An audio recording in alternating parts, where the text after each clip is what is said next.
Hello Mech Warriors, welcome back to Goofy Mechs, the series where we look at some of the dumbest Battletech art in history, and then have a look at the mech stats to see whether they are worth playing or not. And today's mech is almost assuredly in the not category, because today we're talking about the Black Lanner. And my goodness, Dwayne Loose is on the loose again, being a menace here, putting a mech in arguably the dumbest pose that I have ever seen. This gentleman is thrusting his mechgina directly towards you, looking a bit like he's doing a happy dance. And all the usual suspects are here. We have lines all over everything that don't make any sense. I mean, what the heck is this supposed to be down here? The perspective is absolutely ludicrous. I have no idea why you would ever draw a mech in this sort of pose. And we have a bonus of being able to see the bottom of the foot, where old Dwayne has decided to put vents on the bottom of the foot for some reason. I don't know why these would ever be here. If these are heat sinks meant to kick out heat, then they probably shouldn't be on the bottom of the foot, which is generally going to have a little bit less in the way of airflow, considering that it's in contact with the ground. Can anyone tell me what this little thing right here is meant to be on its beak face? This doesn't seem to serve any purpose. It looks a little bit like the side of a cheese grater has been just slapped onto the mech for no apparent reason. Both the hip and knee assembly of this mech seem to be largely exposed. I don't like that as a design feature. And I don't understand what's going on with this cannon. There is a big bulge coming out of the side of it for some reason that I cannot discern. And we have what appear to be air intakes in the bottom front, the good old mechgina. This seems to be a prominent feature on several of Dwayne Loose's designs. He seems to like to put a mechgina on a forward thrusting pelvis of the mech. We have what appear to be two air vents right next to it on the body as well, and a couple of extra air intakes on the sides of the head and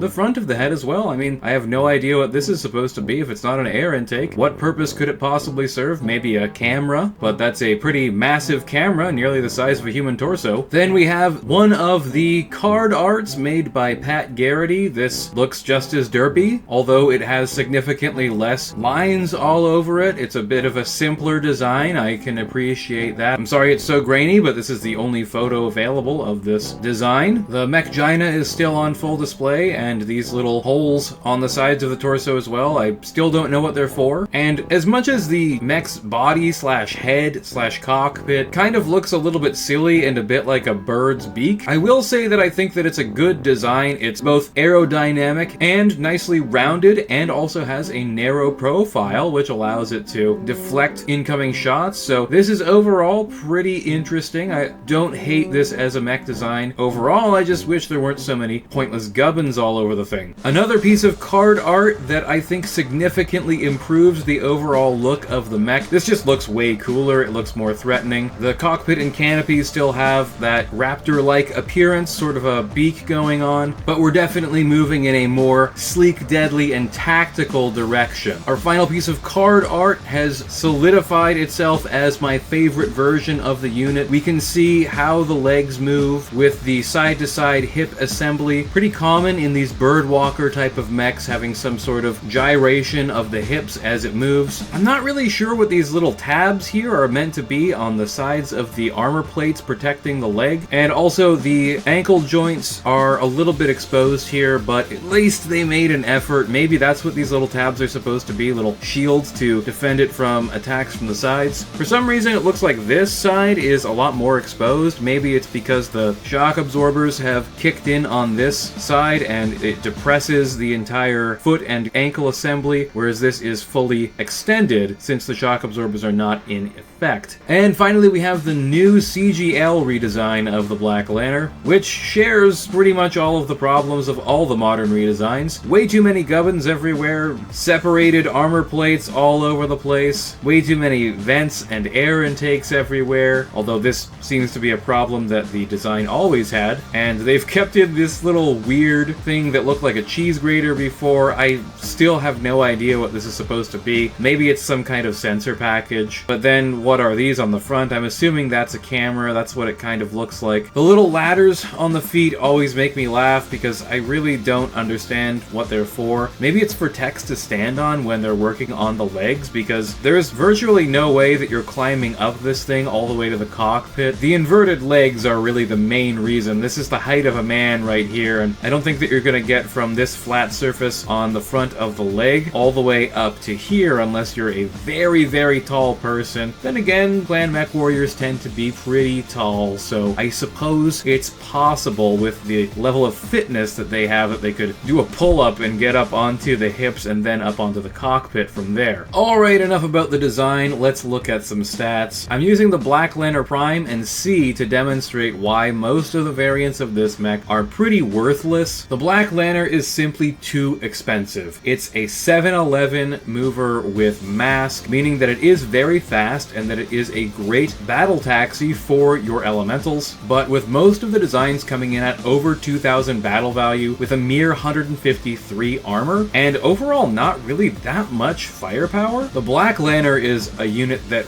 really suffers from being simply far too expensive. The Black Lanner C is the most expensive version of the unit at over 2,500 battle value, and it suffers from both being far too expensive and not being able to fire all of its weapons. They've added a few extra double heat sinks so that they can pack in 34 heat worth of weapons, meaning that if this fires while running, it is going to start suffering some firing penalties immediately. The Prime variant is pretty flexible with an LRM-10 and ER large laser for long range punch, and 2 ER mediums and an SRM-6 to exploit enemy weaknesses at close range using that good speed. But simply put, clan mechs kind of need to be built for a specific role because their weapons are so incredibly expensive, and for this battle value cost, I would probably rather have a cheap LRM boat plus a Phantom, which could essentially fill the role of this unit better and attack from multiple angles. The best version of the unit that's available near the beginning of the clan invasion is the Black Lanner D variant, which focuses on bringing a crap ton of close range weapons and carries an active probe, which allows it to act as a heavy scout unit with excellent speed and very heavy close range firepower. 2 SRM-6s, 2 ER small lasers, and 4 machine guns for a blistering close range punch, and 2 medium pulse lasers that can be tied in with everything else while also being quite good at medium range. The D variant is a nasty backstabber at a premium cost. Again, a Phantom is probably going to fulfill this unit's role a little bit better and can maintain that 14 speed without having to risk MASC critting its leg off, but its weapon loadout is somewhat flexible. It can have Inferno ammo alongside of regular ammo for the twin SRM-6s, so it can deal with infantry, especially when combined with all of the other anti-infantry weapons that it carries, and it can still deal some pretty decent damage to mechs. So while you do pay a very premium battle value cost, it is one of the most usable versions of the mech. Now, one of the major problems with every variant of this unit is that it has only 13 armor on the arms. This means it is very vulnerable to having one of its arms shot off, which will essentially remove about half of its firepower for most variants. Although, the next unit on our list, the Black Lanner I, avoids some of that by only putting a few lasers in the arms and carrying a Streak SRM-4 and 3 heavy machine guns in the torsos. This unit also brings a targeting computer so that those lasers are very accurate, and it elects to bring a medium VSP laser, which is an incredibly powerful close-range inner sphere weapon that gives this unit just about the punch of a large pulse laser if it can get into point blank, which, with its 14 movement speed, is not that big of an ask.